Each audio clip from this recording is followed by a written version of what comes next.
Hello, and welcome to the podcast that tries to answer one simple question. What is this thing called film noir?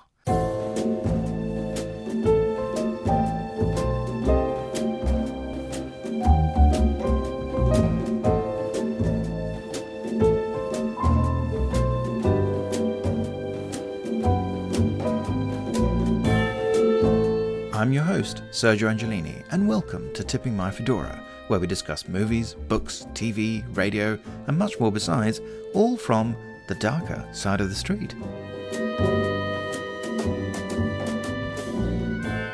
Hello, and welcome to this special edition of the podcast. Today sees the UK Blu-ray release of Black Tuesday from 1954, a long-neglected film noir starring Edward G. Robinson and later the star of Mission Impossible, Peter Graves. It is the 300th release from the Eureka label in their Masters of Cinema series, and I worked on one of the extras for the disc. Please note that it is a Region B locked release, as this film is available in the United States from another home video company, which holds the license for that territory. For this episode of Tipping My Fedora, I will be speaking to some of those who worked on the new release, including Barry Forshaw, who wrote an essay for the booklet, Sheldon Hall, who recorded a piece to camera on the film's director, Hugo Fregonese, and Craig Mann, who also provided an essay before becoming the co-producer of the disc. These interviews were recorded separately, so I will introduce my guests individually as we go. First is the mighty Barry Forshaw, friend to this podcast, an all-round crime fiction and film noir guru. Tell us a little bit about Black Tuesday. A Black Tuesday is an interesting film to see because it's a film you watch as a kind of testament to Edward G. Robinson, who begins his career as Little Caesar. This elegant, cultured, art-loving man is very good at playing stunted psychopaths, basically. Small men, rather like Napoleon one hears, who deal with their lack of height by being hyper-aggressive. So the two most aggressive criminal actors, if you like, of the early era are James Cagney and Edward G. Robinson.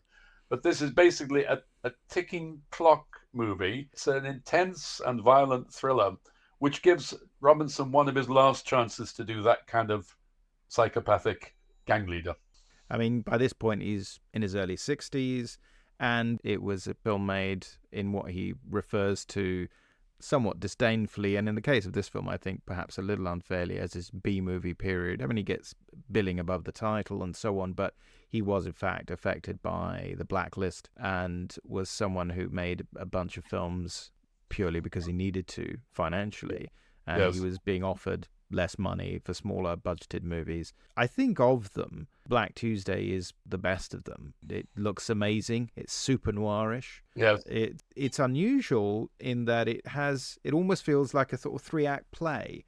Yes. It's sort of reminiscent a little bit of things like Petrified Forest, because you get the gangsters who take over a location, there are innocent people drawn in, and then of course Desperate Hours, which strictly speaking came out the following year, takes that idea and it really is a home invasion movie.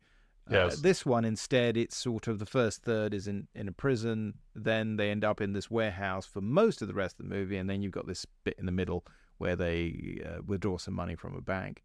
Watching it quite closely as I have been, I should explain, Barry, you're doing the booklet notes and I'm doing the audio commentary for a release by the Masters of Cinema label that Eureka publishes, and that should be out just about now, so you should all go out and buy it. It's a film that looks amazing. It's shot by Stanley Cortez, and he does, I think, a fantastic job. It's very striking. Black Tuesday is a very good-looking movie. It's a film which is full of striking compositions and use of crisp black and white imagery, which is always good. Black and white widescreen is always seems to work somehow or other, and the film looks great. So it may have its odd infelicity. Actually, a very good cast. Although I suppose you could say that Robinson's girlfriend in the film is underwritten, but she works quite well as somebody who can just about hold him in check when he behaves in an irrational way. Yeah, Jean Parker, she's I think very good in it. It's a smaller role, but she's the only person he cares about at all. But he genuinely does.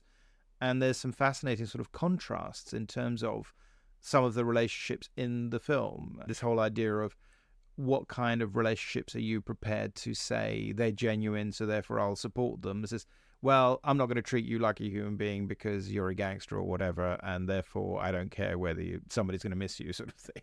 Yeah. And it's sort of fascinating from that point of view. But she's good. And Peter Graves, who is here slightly, again, no spoilers, but is sort of playing a slight variant on the character, I suppose, from Stalag 17 that he'd just done. Yes. But does it very well. This is, he was about to become a TV star. By the time the film came out, he was doing a 5-year run in this Western kids show called Fury, in which the horse got paid a lot more than he did. He was not happy about it. Of course, eventually took over as the lead of Mission Impossible. In which he's actually rather dull and wooden, but he's better in this. He's better in this, yeah. Good things are found. And it's interesting that he's given, as are several people in the film, a moral crisis. I mentioned in the booklet that it's reminiscent of a very good British film called Cash on Demand with Peter Cushing. Oh, yes, what a great film. In which a relative of somebody in a bank or wherever is held hostage. And it's impossible as a viewer not to identify with that. What would you do to save your loved one from being shot? But then everyone in the film is given different kinds of moral crises, and they're handled in a fairly sophisticated fashion for a film which is pretty much on the surface, isn't it?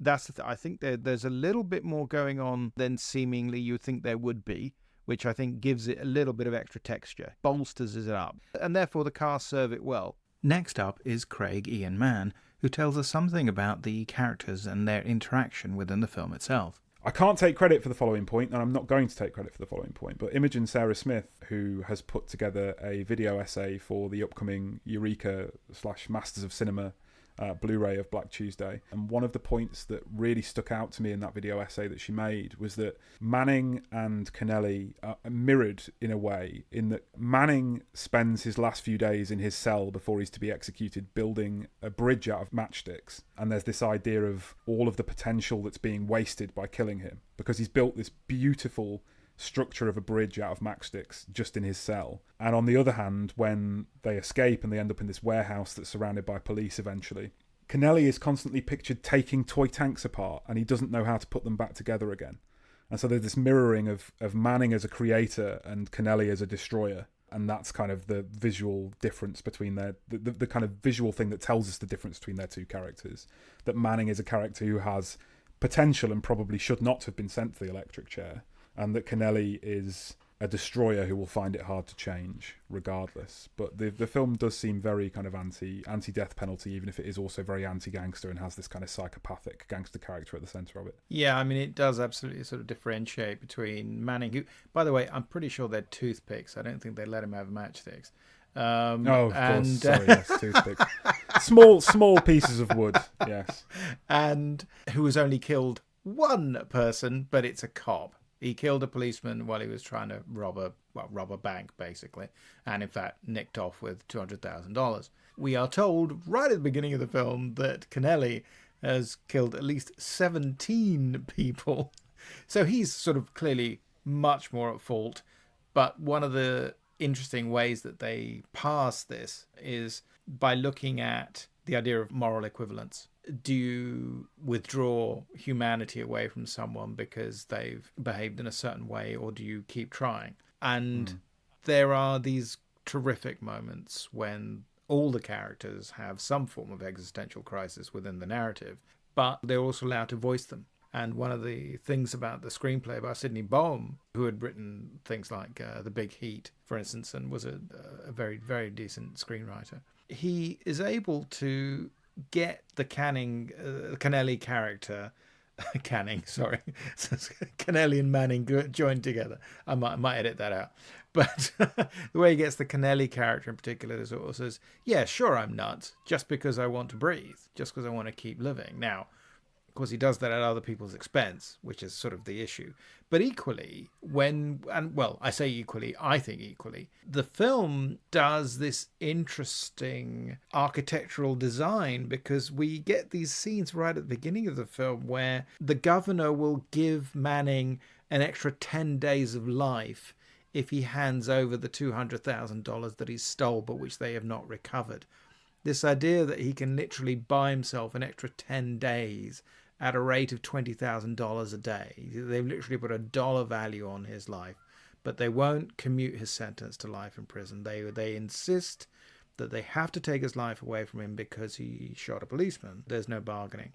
And yet they are bargaining, but they're prepared to do it for 10 days. And he's saying, why 10 days? Why not 300 days? That is not something that you would automatically expect. And this is what tells us that we've reached the mid-1950s in a way. This is the era of Rebel Without a Cause, or Blackboard Jungle, for instance. These are films that are looking at the status quo and have serious questions about this idea of just following on from society's norms without questioning them. Racket Czar Vincent Kennelly will be put to death tomorrow night in the execution chamber at State's Prison. King Kennelly.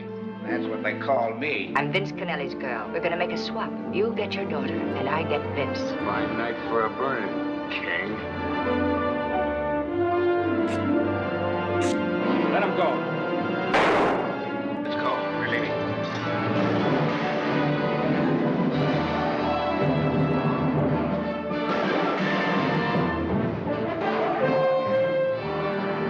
There's cops all over the place. Just 28 minutes, they're going to kill one of those hostages. Time's up. We'll show them how far men will go to try and stay alive. Stop! You can't keep on killing and killing. Now, just watch me.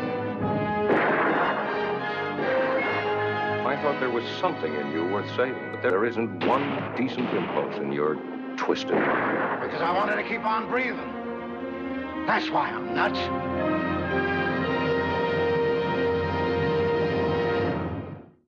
How do you situate it within the Edward G. Robinson gangster filmography? We're going to discuss that in a subsequent podcast, but is there a kind of progression that we can see from films like Little Caesar through to Black Tuesday? Is there a 25-year arc? Yeah, so I think by the time we get to gangster movies in the late 1940s and the 1950s, films like Key Largo, White Heat, Kiss Tomorrow Goodbye, and then Black Tuesday in the mid-1950s, gangsters had become psychopathic, snarling, evil megalomaniacs. And obviously back in the 1930s with The Public Enemy or Scarface or Little Caesar, which is the first kind of the first major Edward G. Robinson gangster movie where he plays the central role, gangsters are much more sympathetic because it's the age of Prohibition, it's the age of the Great Depression. And then by the late 1940s and into the 1950s, we're in kind of post-war America where things have changed quite dramatically. So I think what the essay is designed to do is to kind of trace the evolution of Edward G. Robinson's gangster characters, which has a wider application. I think if you look at Edward G. Robinson's films, it can also tell you a lot about the changes in the gangster movie more broadly, and it could also be mapped to James Cagney's films, for example, about the way that gangsters changed with the kind of ebbs and flows of censorship, or with the kind of fortunes, realities of real gangsters like Al Capone, Lucky Luciano, John Dillinger, and with America's kind of changing attitude to gangsters and the way that kind of shifted between 1931, when, you know, it's still illegal to buy a drink in the vast majority of states, and most people are suffering heavily under the kind of a huge economic recession, through to the post-war era where gangsters aren't really welcome in America anymore, and there doesn't seem to be a place for gangsters, and gangsters are thought of kind of relics of a bygone age, which I think is how they're depicted in films like Key Largo and in Black Tuesday. So what the essay is intended to do is to try and map that evolution. No, and in fact it's interesting when in plot terms in Black Tuesday you get these sort of scenes where they talk about how they've got a guy who's going to fly them out, and he sort of says, well, it's going to be needs to fly about 2,000 miles. And you sort of think, well, they're in New Jersey, so yeah, okay, we're going Mexico, basically. We're going south of the border. But there's the other character, the character played by Warren Stevens, which was originally going to be played by Lee Marvin. And he talks about, well, I'm going to try my luck on the coast, meaning the West Coast. So he's either that or he's going to end up in Vegas. Well, of course, but people will have to find out what happens to him by watching the film. Black Tuesday, despite having been widely released at the time, has fallen into obscurity over the decades. I spoke to Sheldon Hall about when he first saw the film and the contribution to the film of cinematographer Stanley Cortez. Hello, Sheldon. Could you tell me a little bit about where and when you first actually saw the film Black Tuesday? Sure. It was, for me, the first time in 2022. It was at Hugo Fregonese retrospective at Il Cinema Ritrovato in Bologna. 11 of Fregonese's films were shown, mostly the American and a couple of the British ones. The season did make a very favorable impression on those who were there. Not all the retrospectives do. This year there was a retrospective for Anatole Litvak, which didn't create anything like the kind of buzz that the Fregonese retrospective did. But it was very clear from the selection of films, focusing, as I said, on the English language period in the 50s, that really caught people's attention. And clearly there was an interesting and distinctive talent here. Not necessarily an auteur. I don't want to make a great claim that, he was an author with a consistent set of themes, but, a very distinctive ability with mise-en-scène, with visual style, which is certainly evident in Black Tuesday. In Black Tuesday, from what I could read, because sadly I wasn't at Bologna, I've never been. I'm always very envious when you go there every year. You've got to come, Sergio. I will. Next year I will. We can actually meet up in Italy. What the hell? It's probably be easier to meet there than it is to meet in Sheffield. But I was going to ask about that because from what I read, the impression I got was that Black Tuesday was at the festival the film that really stood out, that really caught people's attention. Is that fair?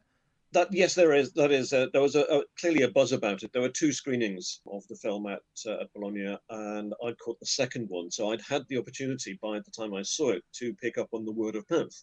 And there was a lot of very favourable response. It was not a film that anyone else had seen before either. And it clearly one of the films that demonstrated that there was a major talent here, or at least a very significant minor one. So by the time I saw it, I was kind of anticipating something good, and I was not disappointed. I should tell you, by the way, that I was sitting next to a very distinguished American critic who was not as impressed as I was. We did get to chat afterwards, and he told me that he didn't find the characterization very interesting, which surprised me. That was the only negative response that I heard to it all week. Everyone else seemed to think it was terrific. Oh, that's interesting. Okay, yeah. Do you want me to tell you who it was? Yes, go on. Out if you want. It's Jonathan Rosenbaum. Oh, really? Okay. Oh, well, he certainly knows his Americans in Exile. So, Sure. Although it's interesting because I think there are some Wellesian connections.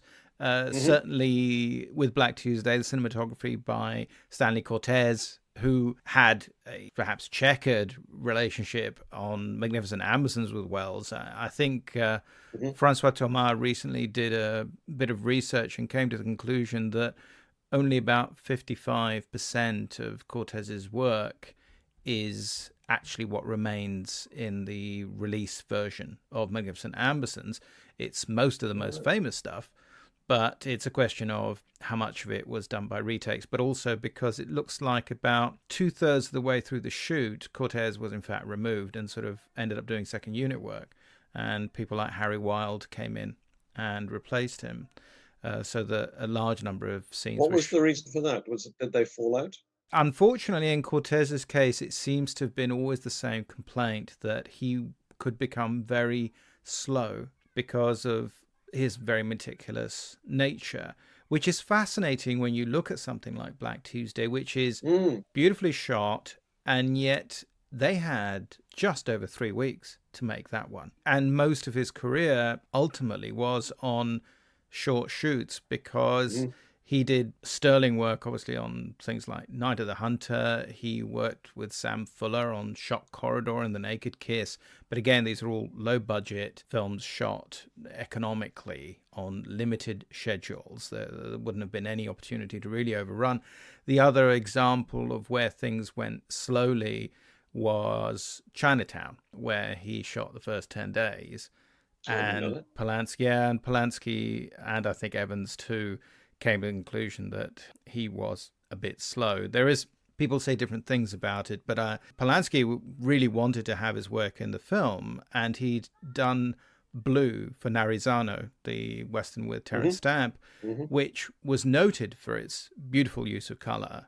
But in the case of Chinatown, he shot 10 days. Some of his work is in there, although it's a little bit hard to know what it was. He worked with the leads. He was definitely the first cinematographer working with Faye Dunaway, for instance. Right. But they seemed to sort of get on. But yeah, it was slowness. And in the end, John A. Alonso was brought in, someone who came in with a very different sort of background and obviously was much younger as well. But Polanski worked with all sorts of people after all. He worked with Jeffrey Unsworth in great harmony, and it was only because Unsworth passed away that he didn't really get to shoot as much of Tess as he might have done. In any event, I think it's a film that really stands up, and it's wonderful to have it resurrected. It seems to have been this 2022 retrospective because new prints were made or restorations. So although you mentioned that it's hard put to think of him in purely auteurist terms, which is fair, nonetheless, there are certain themes that I think return. Certainly, he seems to have done quite a lot of films about people who are in jail or where the fear of confinement is a recurring theme. That certainly turns up remarkably often, actually. It's sort of amazing from that point of view. Because a lot of the work that Fregonese did, although he went from studio to studio, a lot of it was either sort of Fox or ultimately United Artists or Universal, which is to do partly with the fact that half of his American films were all made by Leonard Goldstein. Yes, initially he was under contract to Universal, so the first 5 of his American pictures were all made for Universal. Sorry, I think Decameron Nights was made in the middle of that, but 5 of the first 6 were Universal, where one of the producers was Leonard Goldstein, is that right? Yeah, Leonard Goldstein, yeah. And when Goldstein himself left and set up his own production company, Fregonese seems to have gone with him. So several of his later films also were, including, of course, Black Tuesday, were produced by Goldstein. So I don't know what that relationship was. It would be interesting to follow that through. Yeah, my understanding, I mean, they did 6 films together in total, and Goldstein... 6 out of the 10 English language films of the 50s. So yeah, well, I think it's technically 11, but yeah, I know what you mean. It depends if you include the Decameron Nights one, which has got people like Joan Fontaine in it, but which is, sort of an overseas I think there production. are 10 American ones and 3 British.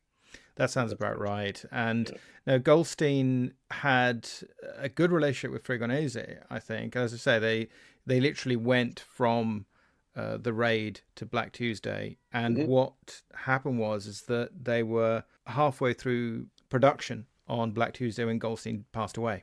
Very unexpectedly. So one suspects that perhaps that may have had an impact on Fregonese, because the other major producer he'd worked with, who he got on with very well, apparently, was, of course, Val Lewton on Apache Drums for Universal, and who also died, again, very young. I think Val Lewton was about 46. I think Goldstein was maybe 51 of an aneurysm, and so shocked everybody. He had a twin brother who kind of took over the company. But the interesting sort of side of all of that is that I think that when you look at something like Apache Drums and Black Tuesday, there's definitely a kind of strong thematic overlap. The sort of climax of both films, which are very extended climaxes, are, as it were, very similar. You know, it's all the characters are sort of holed up inside and things are coming in from outside, crowding them in. And that whole aspect of it. But obviously, you know, one's an extremely colourful Western and the other one is an extremely contrasty black and white gangster noir. So generically, we're not necessarily in the same ballpark, but in terms of theme, at least, and they're both, I think, beautifully shot, actually. I think Apache Drums is one of those films that really stands out and is an impressive film. Now, you mentioned that Black Tuesday obviously was a big title at Bologna. You hadn't actually seen it before, is that right? That's right, yes. I'd not had the opportunity, either on film or on video or on television. Because my understanding is that it was, I don't think it ever had a proper commercial home video release at all, that I'm aware, certainly not in English language territories that I'm aware of. But in fact, you and I were having a conversation a little while ago, and you mentioned to me that, in fact, it hadn't been on British television until early in 2024. Is that right? That's right, yes. It was shown for the first time on a terrestrial free-to-view station on Talking Pictures TV in, I think, January or February this year. And it's interesting to speculate on what the reason for that is, because it comes from the MGM library, the MGM United Artists library, so one would have thought that it would be accessible. It's one of many relatively low-budget films made in the 1950s that probably got limited commercial circulation, but nevertheless it has a major star in it, and Edward G. Robinson, so you'd have thought that it would turn up for that reason alone. And yet it does seem to have fallen through the cracks. One wonders whether that's partly to do with its censorship history, and as you know, it had particular censorship difficulties in the UK, where it was heavily cut. I don't know if that impacted on the BBC's decision whether or not to purchase it when it did deals with United Artists, as it did extensively in the 1970s. Maybe the film didn't seem important enough to pick up along with other films of the era. Well, certainly, because I think other Fregonese films did show up. The Raid, for instance, has been on British TV. I mean, the Raid is from Fox, as is Harry Black, which did turn up on British television for a while. Seven Thunders is the Rank organisation. The Universal films generally been accessible on British television, and there have been plenty of United Artists releases that have turned up on TV, but not this one. So again, the question is why not this one? Well, you of course are the man to ask that question, or to have the question asked of, because you are the author of Armchair Cinema. Tell us a little bit about Time for a plug. Time for a plug. So please tell us more about your amazing new book. Sure, thank you.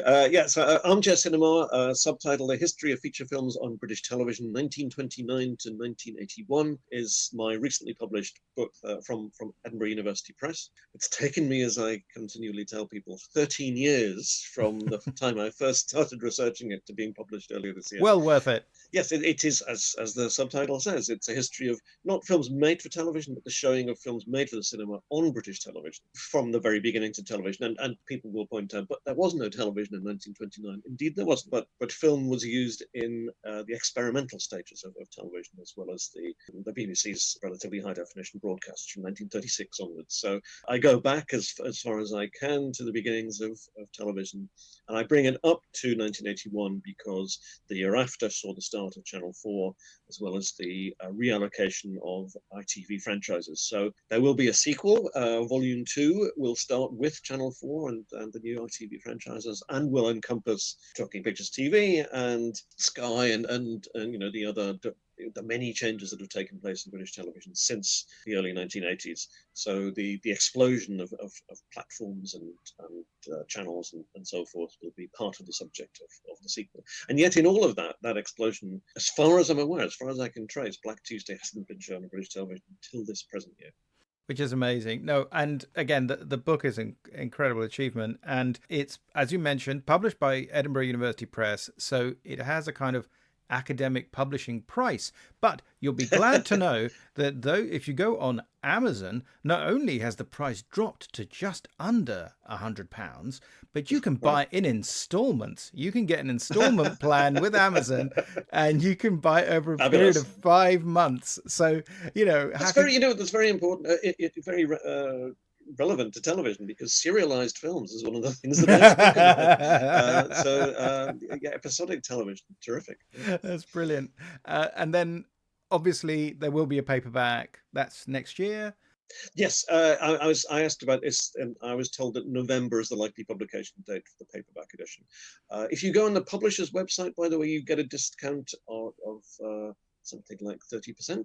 So if you enter the code NEW30, is that right, or NEW40, one or the other, you get a fairly substantial discount, which will give it to you for about 66 quid plus postage, I think, which is as reasonable as you're going to get. That will definitely be included on the podcast page, Shelley, so that people can actually order it and use the code. Yeah. So we'll have that on there. So if you... Yes, by all means, delete this. No. Commercially oriented stuff.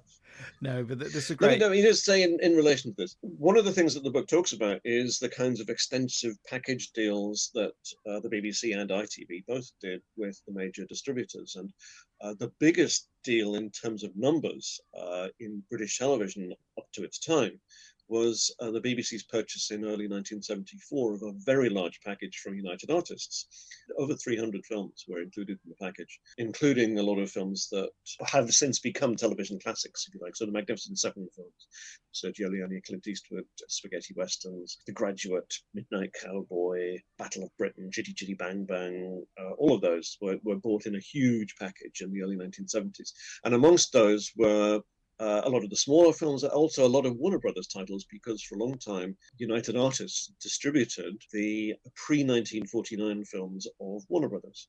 And so a lot of them came from, a lot of the Bogart and Cagney classics were included in that package deal in 74. And many of the smaller films would turn up in regular slots on BBC Two, like Midnight Movie. Midnight Movie was the Saturday night slot, which is often used for premiere films, and not by any means just the graveyard slot, as you might imagine, of films that had particularly adult appeal, or that were less appropriate for a peak time slot or an afternoon slot. And so a lot of the film noir of the 40s and 50s, including films from the United Artists catalogue, ended up in Midnight Movie. So that's where I would have expected Black Tuesday to have been shown in the 1970s or the early 1980s. And yet, for some reason, it was not included in the package.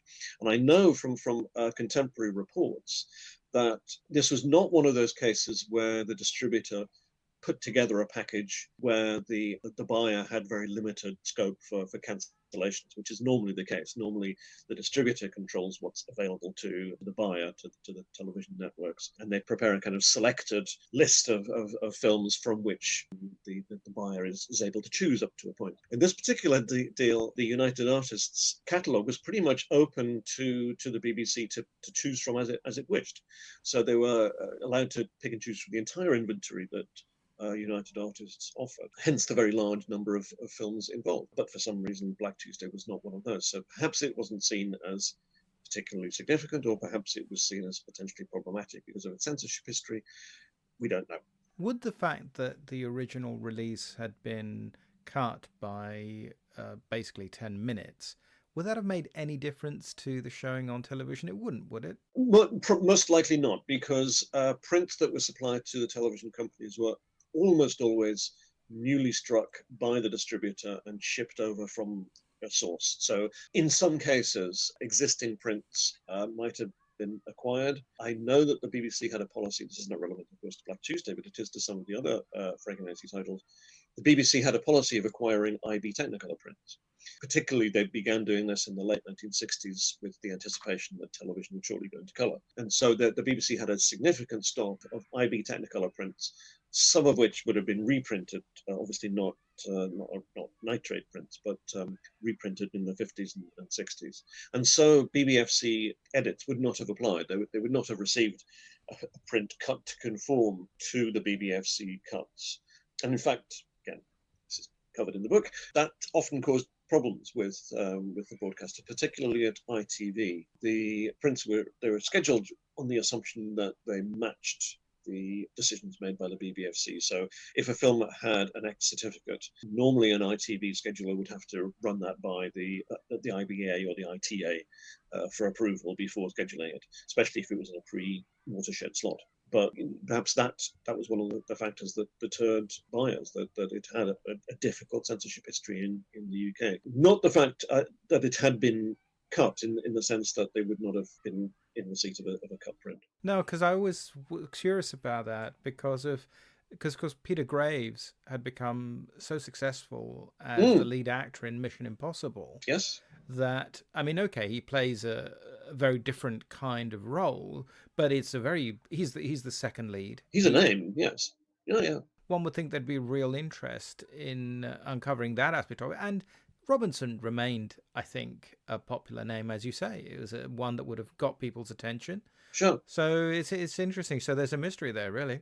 Yeah, and also it's a film that commercially in the States did all right.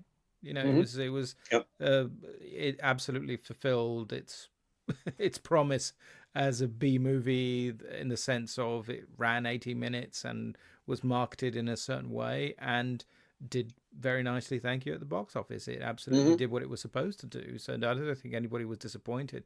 I suspect a lot of it's to do with what happened with the Leonard Goldstein company, because this was the first film being made by Leonard Goldstein's new company. And his brother took it over, but in fact, they didn't make all the films they were supposed to. They had a deal with the UA to get it to make a program of films, but most of them ended up being farmed out to people like Herman Cohen.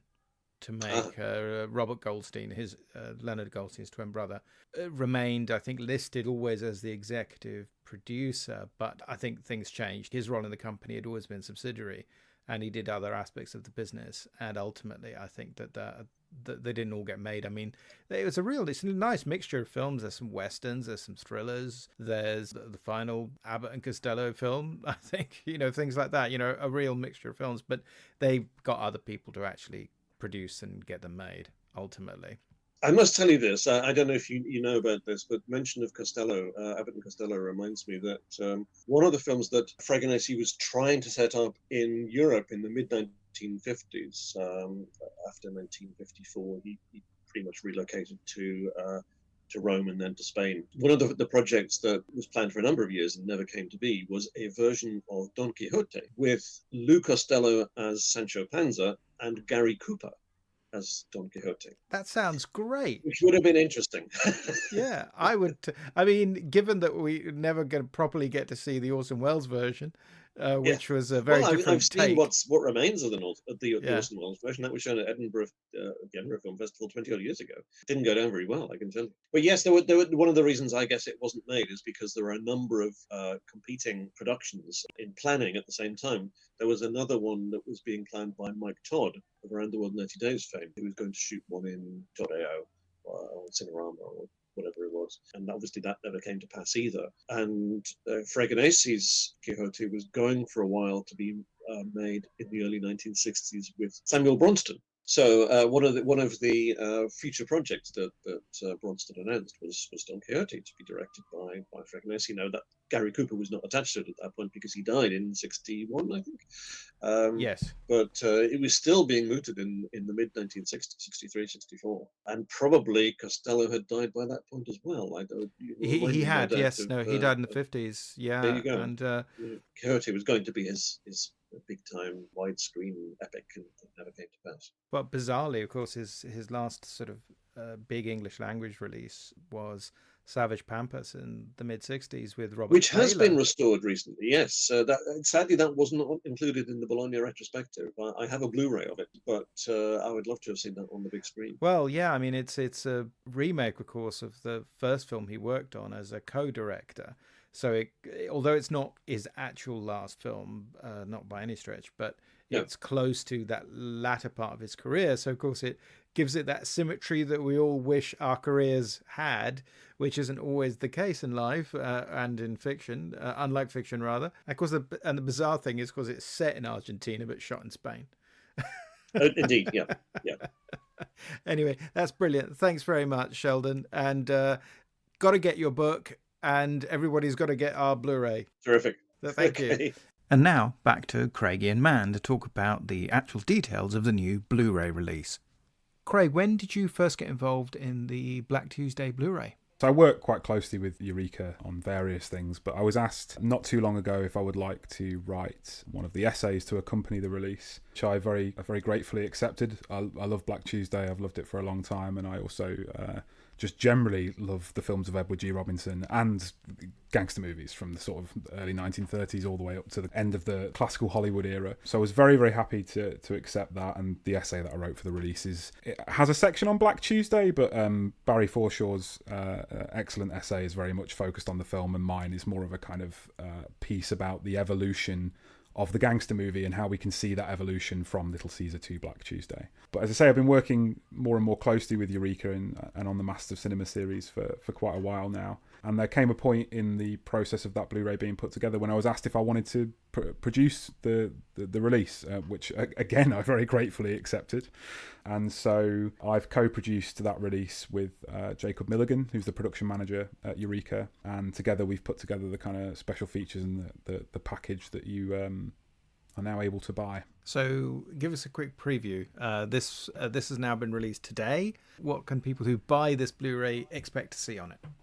Well, first of all, of course, we've got an audio commentary from yourself, haven't we? Yes, modesty forbids, but yes, I'm in it. I'm doing one of the extras. So we have a feature-length audio commentary with Sergio Angelini, who is the host of the very podcast that you happen to be listening to right now. We also have an interview with Sheldon Hall, who's contributed to a lot of Eureka releases over the years. His piece is called From Argentina to Hollywood, and it's a conversation about Hugo Fregonese and his career and the kind of path to Black Tuesday, and also the path to a re-evaluation of his work, as he's often been seen as a kind of B-movie director, and Sheldon talks very much about the rediscovery of Fregonese and thinking about the artistry in his work, really. We have another interview with Essen Koschbacht, who is the co-director of, which I'm, apologies Sergio, because you are Italian, and therefore you're going to know that if I say this horribly, but the Cinema Ritrovato Festival, which is obviously the festival in Bologna, which is dedicated to retrospectives and new restorations, talking about Black Tuesday, because obviously that festival hosted a season dedicated to this director, showing new restorations of his films. And we have an excellent video essay by Imogen Sara Smith, who's the author of In Lonely Places, Film Noir Beyond the City, and a film noir expert, called No Escape, The Nihilism of Black Tuesday and 1950s Film Noir, where Imogen connects the film to film noir and the kind of pervading themes of film noir.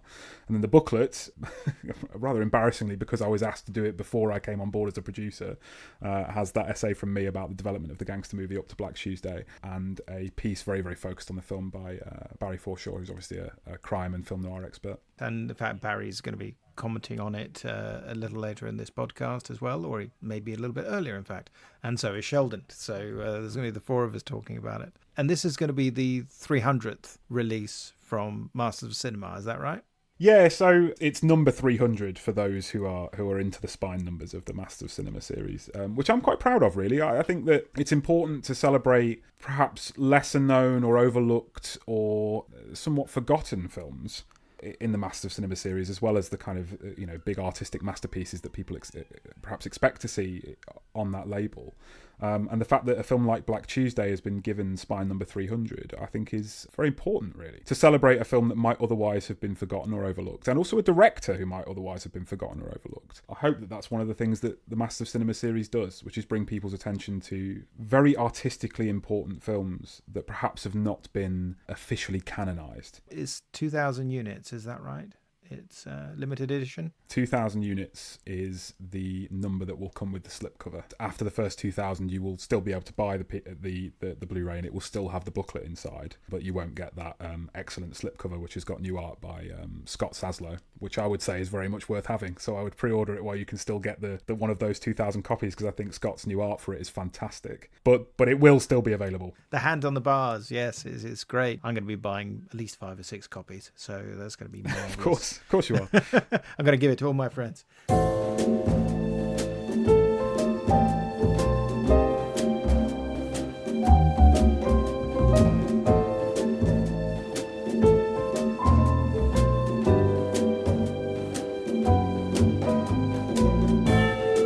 You have been listening to Tipping My Fedora, the show about all things noir.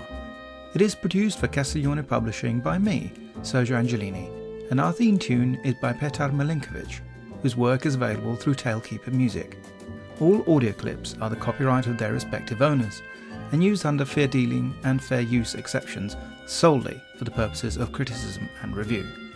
Please subscribe to Tipping My Fedora wherever you get your podcast fix, and it would be great if you could leave ratings and reviews about the show at Apple Podcasts. Be seeing you.